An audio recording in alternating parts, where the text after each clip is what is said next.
Selamat pagi anak-anak hebat. Salam sehat, salam semangat, dan penuh ceria.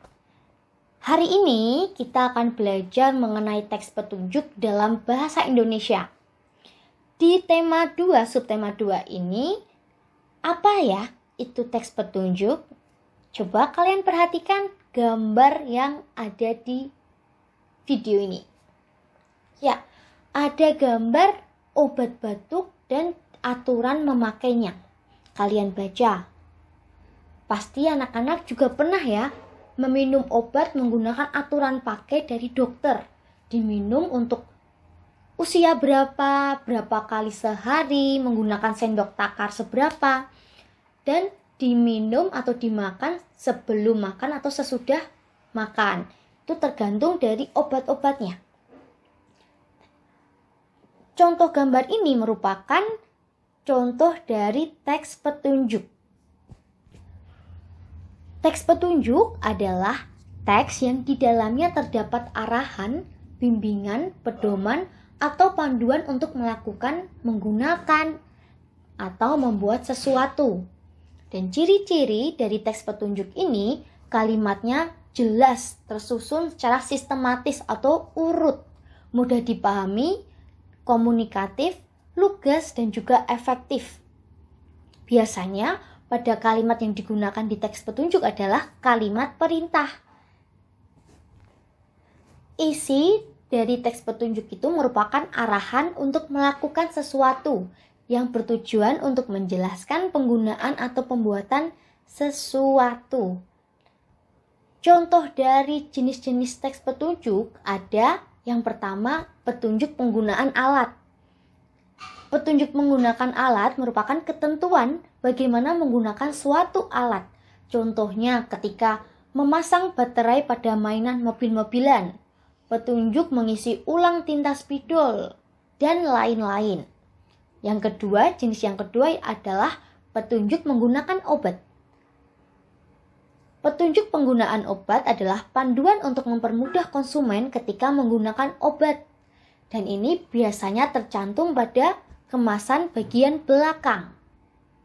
Yang ketiga, petunjuk membuat sesuatu. Misalnya, ketika anak-anak membeli makanan seperti mie instan, kopi instan, atau pembuatan agar-agar instan, pasti terdapat petunjuk di bagian kemasannya. Bagaimana cara kalian untuk membuat makanan tersebut. Dan ini mempermudah kita untuk membuatnya. Yang keempat, petunjuk melakukan sesuatu. Melakukan sesuatu itu juga disebut sebagai tips yang fungsinya memberikan bimbingan untuk melakukan sesuatu. Contohnya, tips berpakaian saat musim panas, tips berkebun tomat di rumah, atau tips berpergian saat hujan.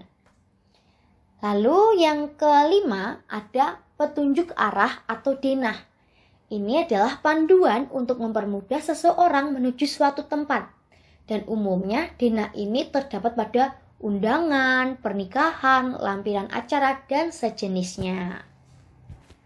Coba kalian perhatikan terlebih dahulu. Ini ada gambar petunjuk penggunaan LPG 3 kilo. Ini contoh dari petunjuk penggunaan alat ya. Yang pertama, apa yang harus dipersiapkan? Persiapkan ini dengan runtut ya. Lalu yang kedua ada cara menggunakan kompor gas yang baik. Lalu yang ketiga juga jika gas LPG habis apa yang harus dilakukan. Ini sudah ada dalam petunjuk penggunaan LPG.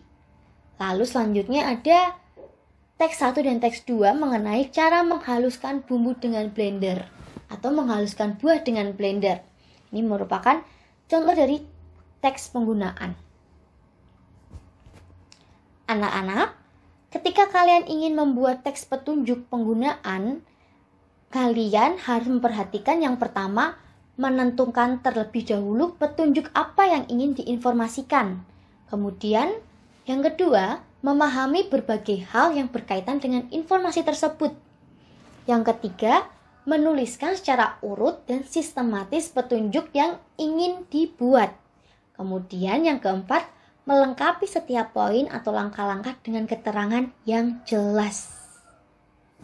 Paham ya? Sebelumnya kalian telah mengenal teks petunjuk.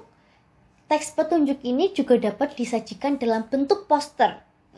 Minggu lalu kalian telah membuat poster mengenai hemat energi. Karyanya bagus-bagus dan keren-keren semuanya. Dan poster itu apa ya? Poster adalah karya seni berisi gambar dan kalimat ajakan di atas kertas berukuran besar yang bisa digantung atau ditempel. Biasanya poster ini menggunakan kata-kata singkat, padat, jelas, dan menarik. Nah, teks petunjuk yang kalian buat juga bisa disajikan dalam bentuk poster.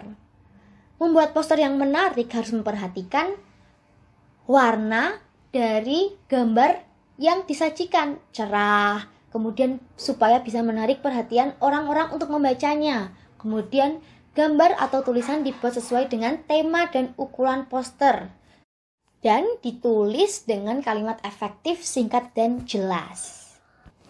Kalian juga bisa mengkampanyekan isi poster kepada orang-orang di sekitar kalian atau di tempat-tempat umum. Namun ketika mengkampanyekan isi poster, terlebih dahulu kalian memahami dengan benar apa isi poster yang akan disampaikan. Kemudian bicarakan atau sampaikan kepada orang-orang isi poster dengan jelas dan efektif. Sampaikan menggunakan bahasa yang baik, santun, serta tidak terlalu cepat. Paham anak-anak?